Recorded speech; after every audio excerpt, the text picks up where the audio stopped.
எந்த school? Ilango matriculation. Okay. அவங்க கூடயும் கோவம் வரும், அம்மா கூடயும் கோவம் வரும், அப்பா கூடயும் கோவம் வரும். ஓகே, வீட்டில் ஒரே டிஷ்ஷும் தான்.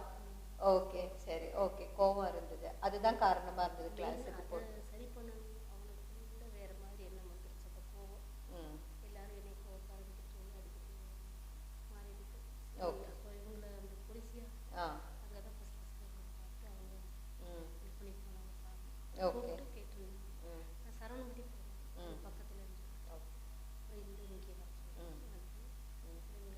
கொஞ்சம் சத்தமாக பேசுங்க. என்ன நாங்கள்லாம் ரொம்ப சத்தமாக பேசுகிறோம், மைக் அங்கே இருக்கு, நம்ம பேசுறது கேட்காது. Okay okay. இப்போ வந்து என்ன மாதிரியான சேஞ்சஸ் எதிர்பார்த்தீங்கன்னு நீங்க சொன்னீங்க? கோபம் இருந்தது அப்படின்னு சொல்லிட்டு. படிப்புல எப்படி இருந்தது? அந்த மறதி ஜாஸ்தியா இருந்தது. ஓகே.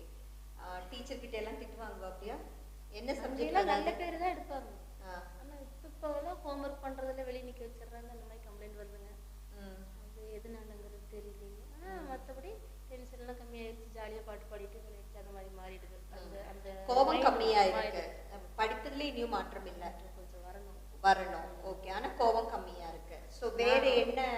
அக்கா வந்து என்ன சொல்றாங்க? தம்பி கிட்ட, ஆகாஷ் கிட்ட ஓகே, அவங்க ரெண்டு ஃப்ரெண்ட்ஸ் ஆயிட்டாங்க. அதே எப்படி இவ்வளவு நாள் வந்து அக்கா ஆகாது சண்டை, இப்ப கிளாஸுக்கு அப்புறம் வந்து அக்கா ஃப்ரெண்ட்ஸ் ஆயிட்டாங்க, எப்படி தெரியல இல்லையா? ஆனா இப்ப ஃப்ரெண்டா தான் அக்கா கூட சண்டை போட தோன்றது இல்லை இல்லையா? அனுசரிச்சு போயிடுறாங்க. அம்மா சொல்லுவாங்க, என்னடா இப்படி மாறிட்ட. ஓகே, டியா கிளாஸ் மாத்திருச்சு. ஓகே, ட்ரெய்னர் கிட்ட கேட்கலாம். ஆகாஷ் கிளாஸ்ல ஜாயின் பண்ணும்போது என்னென்னலாம் பிரச்சனை தோணுச்சு? ரொம்ப ஷையா தான்